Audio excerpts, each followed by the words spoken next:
Radhe guys. सभी का मेरे चैनल में बहुत बहुत स्वागत है। आज मैं थोड़ा हिंदी का ज़्यादा प्रयोग करूँगी क्योंकि आज का जो टॉपिक है वो मैं चाहती हूँ सब लोग समझ पाए। तो हिंदी जैसे कि हमारी भाषा है जो हम बोलचाल जिसका रोज़ करते हैं, तो ये ज़्यादा अच्छे से लोगों के समझ में आएगी। तो जो आज का टॉपिक है वो है कलयुग। तो आज हम बात करने वाले हैं कलयुग की। और आप लोगों को पता है जब भी मैं ऐसे कुछ टॉपिक के बारे में बात करती हूँ तो मेरे साथ कौन होता है। तो सबसे पहले हम उसको बुला लेते हैं। तो कृष्णा जी को बुला लेते हैं। आओ कृष्णा जी।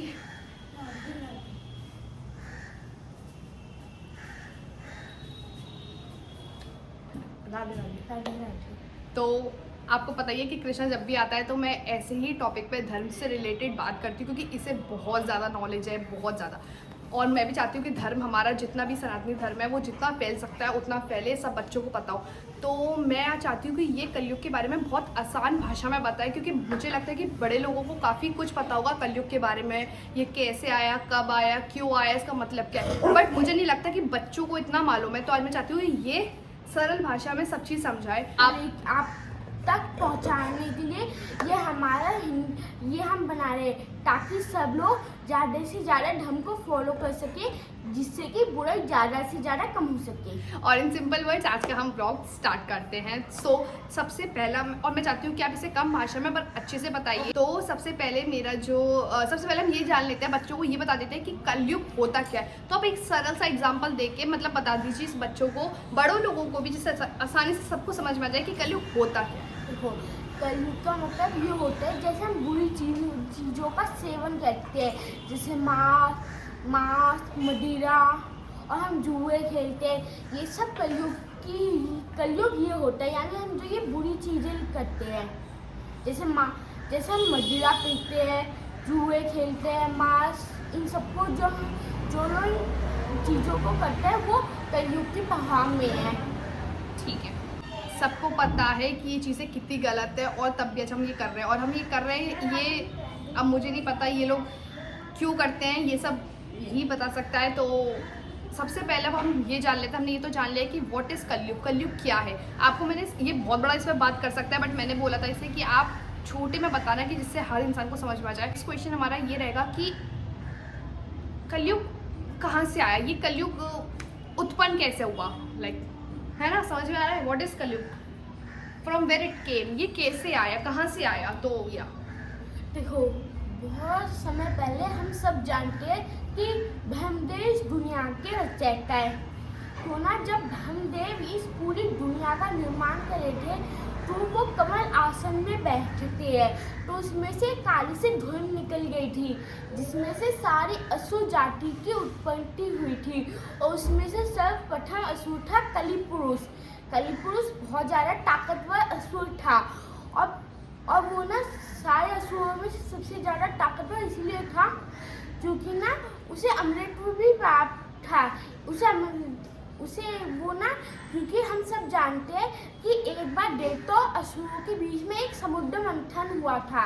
तो समुद्र मंथन से सबसे पहले हरा विष निकला था और उसे जब महादेव पी रहे थे, अपने कंठ में धारण कर रहे थे, इसलिए वो नीलकंठ भी कहलाते हैं। तो उसमें से ना थोड़ा विष समुद्र में जा गिरा जहाँ कलिपुरुष हंस रहा था।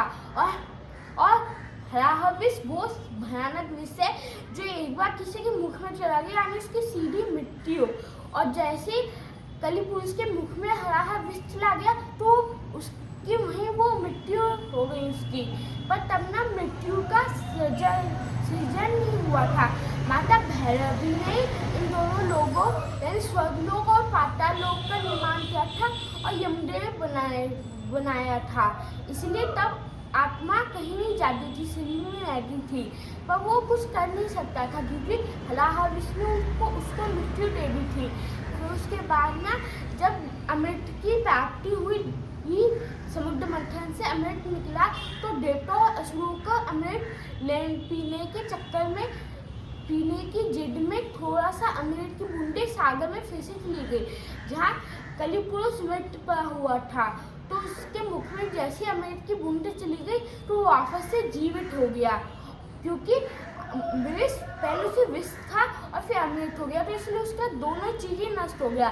जैसे से जीवन और मृत्यु को अगर एक साथ कर दो तो दोनों ही नष्ट हो जाते हैं। तो वैसे ही हलाहा विष और अमृत को अगर दोनों को एक साथ डाल दो तो दोनों ही नष्ट हो जाते हैं एक दूसरे में विलीन होके। फिर उसके बाद पर जब कलिपुरुष जीवित हो गया तो वो अपने भौतिक रूप में नहीं था, ना ही भौतिक शक्तियों में, क्योंकि तब सतयुग था, तब पाप से ज़्यादा धर्म था। तो इसलिए ना इसलिए कलयुग अभी तक नहीं आ पाया अपने भौतिक पूरे रूप में। पर जब कलयुग के अंत में जब पाप इतना बढ़ जाएगा कि कलयुग वापस आ जाएगा, वो बुरे मनुष्य को अपने वश में कर लेगा, जिससे और फिर वो अब तक के पाताल में अब तक के जितने भी असुर थे जो मर गए उन सबकी शक्तियों को वापस जीवित कर देगा और इस पूरी दुनिया में बुराई का आतंक फैला देगा। फिर उसके बाद ना भगवान विष्णु अपने सबसे शक्तिशाली अवतार भगवान कल्कि के रूप में आएंगे और उनके संग देवी वैष्णवी और माता लक्ष्मी भी आएगी अवतार लेके और 7 चिरंजीवी भी होंगे जो भगवान कल्कि और वो श्वेत अस्तु पे और 2 तलवारों के रूप में होगी, 2 तलवार होगी और फिर उसके बाद 7 चिरंजीवी भी होंगे जो कलयुग का नाश करने में भगवान कल्कि की सहायता करेंगे और सारे असुरों और मनुष्यों को नाश कर देंगे और भगवान कल्कि कलयुग का सरकार उसका भी नाश कर देंगे, जिससे कि सतयुग के आरंभ होगा। तो हमने ये जान लिया कि ये क्यों आया। सबसे पहले हमें जानना ये बहुत ज़रूरी था कि कलयुग है क्या और ये कलयुग आया क्यों, जब सब कुछ ठीक था। नहीं, ये हमारे हिसाब से कि सब कुछ ठीक था, पर धरती पे सब कुछ ठीक नहीं है, क्योंकि हमें नहीं पता कि धरती पे क्या क्या चल रहा है। हम सिर्फ एक धरती के छोटे से कोने में, एक हिस्से में रहते हैं और हमें पता नहीं कि पूरी धरती पे क्या चल रहा है। कुछ तो दिक्कत होगी जो ये कलयुग आया। अब इसके बाद ये है कि ये कलयुग आया क्यों, इसके आने का कारण क्या था। क्योंकि अगर देवता भी है तो असुर भी होगी, जैसे कि हम सब जानते हैं अच्छाई है तो बुराई भी है। हर एक चीज़ का उसका अपोजिट रूप यानी उसका दूसरा रूप भी होता है। तो इसलिए वो काली धूम उत्पन्न हुई थी, क्योंकि अगर देवता भी उत्पन्न हो गए, हर एक चीज़ का जैसे मैंने बताया अपोजिट भी होता है। अगर एक ही चीज़ रहेगी तो ये दुनिया संतुलित नहीं रह पाएगी। तो इसलिए वो काली धूम का उत्पन्न भी हुआ था, जिससे कि जैसे सतयुग धन के युग है तो ऐसे बुराई की भी युग है, जिससे कि दोनों बैलेंस हो सके, वरना इस सृष्टि में असंतुलित हो जाएगी और इससे सृष्टि में विनाश की लीला उत्पन्न हो सकती है। तो इसलिए दोनों का बैलेंस होना जरूरी है। सही बात है। अब मेरा आपसे ये प्रश्न है कि ये जो कलयुग है, हमने इसके बारे में सुन लिया, मतलब ये अगर हम सोचें तो ये सच में खतरनाक है या मतलब हम इसे नॉर्मली ले लें। मतलब लोग कलयुग का नाम सुन के डर जाते हैं या लगता है उन्हें कि कुछ मतलब ऐसी चीज़ें जो सुनने में भी अच्छी नहीं लगती है, या फिर इसका प्रभाव बहुत ज़्यादा हमारे ऊपर पड़ने वाला है, आज नहीं तो कल तो ज़रूर पड़ने वाला है। तो बेसिकली कलयुग में होगा क्या, आप कुछ ऐसे एग्जाम्पल बता सकते हो 3-4? कलयुग में बेटी अपने बाप को मारेगी और तब ना कलयुग में सारे मनुष्य एक दूसरे को ही खाने लग जाएंगे और उनको मार के जीवित रहने के लिए कलयुग में सारे मनुष्य एक दूसरे को मार के खा जाएंगे अपने आप को जीवित रखने के लिए, और वो सबका खून करते जाएंगे ताकि वो सर्वश्रेष्ठ हो सके। इसलिए कलयुग महा बुरादायक है, कलयुग को कभी आना नहीं चाहिए। तो इसलिए मेरी विनती है कि आप धर्म को ज़्यादा से ज़्यादा फॉलो करिए ताकि हम इस कलयुग से बच सके, क्योंकि भगवान को भी धर्म की जरूरत पड़ती है। क्योंकि अगर भगवान को धर्म कहीं नहीं मिलेगा तो उस दुनिया में अवतार ही नहीं ले सकते भगवान कल्कि भी।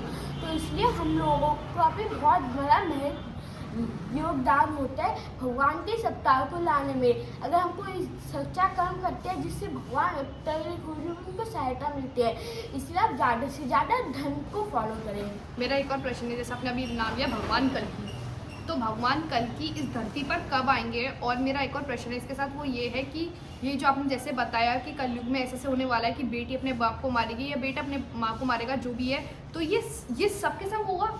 ऐसा तो नहीं होगा ना कि जैसे धरती पे 10 लोग हैं तो 10 लोग ही ऐसा कर रहे हैं, या फिर इसके पीछे मतलब इसका कोई उपाय है कि हम अगर ये चीज़ करेंगे तो शायद हमें ये सब ना करना पड़ेगा? देखो, कलयुग से बचने का बस एक ही उपाय है। अगर जिसके हृदय में भगवान का वास होता है, जिसके हृदय में धर्म है, तो वही कलयुग से बच सकता है। जो हमेशा धर्म को फॉलो करे वही बच सकता है कलयुग के प्रभाव से, वरना जो भी बुरे मनुष्य है वो सब उसके प्रभाव में आ जाएंगे। और दूसरी बात, भगवान कल की कब आएंगे? अब भगवान कल की जब आएंगे जब कलयुग का अंत होने वाला होगा, जब कलयुग की उत्पत्ति हो जाएगी और कलयुग सबको अपने वश में कर लेगा, तब भगवान कलयुग का जन्म होगा। और फिर उसके बाद वो उन 7 चिरंजीवों की मदद से उस कलयुग का नाश करेंगे, जिससे कि सारे धर्मों मनुष्य ही जीवित रह जाएंगे। आपने एक बात बोली है कि 7 चिरंजीवियों के साथ मिलकर ही भगवान एक कलयुग का नाश करेंगे, तो आप उन 7 चिरंजीवियों के नाम बता सकते हो? हाँ, उन 7 चिरंजीवियों से सर्वप्रथम है हनुमान जी, दूसरे है परशुराम, और तीसरे है राजा बलि, चौथे है विभीषण जी, और 5वें है अश्वत्थामा, 6 और 6th है वेद व्यास जी ने 3 पुराणों का किया है, भगवत गीता, 8 पुराण, और पांडवों में जो युद्ध हुआ था उसका, और लास्ट 7th? और 7th है कृपाचार्य। तो मतलब भगवान जी इन 7 चिरंजीवियों के साथ मिलकर ही इस कलयुग का नाश कर पाएंगे। हाँ। तो ये बहुत इंपॉर्टेंट चीज़ थी जो मैं सबको बताना चाहती थी कि कलयुग मतलब पता है सुन के भी इतना बुरा लगता है। मैं कल ये सब बातें सुन रही थी कि कलयुग क्या है, ये सब मुझे समझा रहा था, बहुत अच्छे से समझाता है ये। मुझे नहीं पता वीडियो के माध्यम से कैसे आप कितना समझ पाते हैं, पर अगर आप इसे सामने से बात करेंगे और आपके इतने प्रश्न आते जाएंगे, इससे सभी प्रश्नों का जवाब दिया। अभी यहाँ पे मैं इससे सारे वो नहीं पूछ सकती जो मैंने बैठ के पूछे थे, क्योंकि फिर वीडियो बहुत ज़्यादा लंबी हो जाएगी। बट मैं चाहती हूँ कि इसे हर बच्चा समझे, हर बच्चा सुने, और बच्चे ही नहीं सब लोग सुने, जिससे वो अपने बच्चों को धर्म से जोड़े।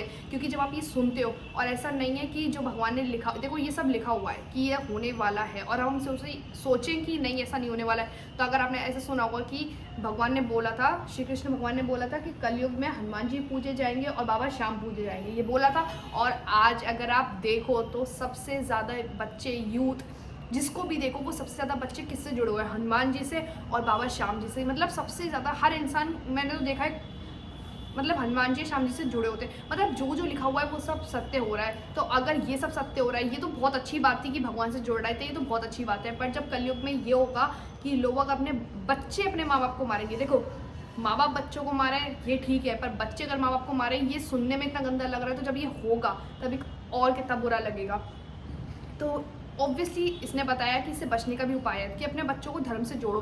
और देखो अगर आप बचपन से ही बच्चों को धर्म से जोड़ोगे तो वो बड़ों के कोई दिक्कत नहीं होने वाली है। बट अगर आप सोचो कि बचपन से बच्चा मतलब भगवान जी को देख के हाथ वाथ नहीं जोड़ रहा है या ढोक नहीं लगा रहा है, और आप सोचो कि बड़ों के वो सब करे, तो देखो फिर इसमें कहीं ना कहीं आपकी भी गलती होगी। क्योंकि अगर आप बचपन से बच्चों को सिखा रहे हो और वो बड़े होके इस सब चीज़ों से दूर जाता है, तो मैं नहीं कहूँगी माँ बाप की गलती है। बट अगर आप बचपन से ही नहीं सिखा रहे हो, बड़ों की उम्मीद रख रहे हो कि बच्चा सब कुछ ऐसे अच्छे मतलब मंदिर वगैरह जाए, सब करे, तो ये इम्पॉसिबल है, मतलब पॉसिबल नहीं है थोड़ा। तो और आप कुछ बोलना चाहते हो तो? और इसलिए हमें धर्म को ज़्यादा से ज़्यादा फॉलो करना चाहिए।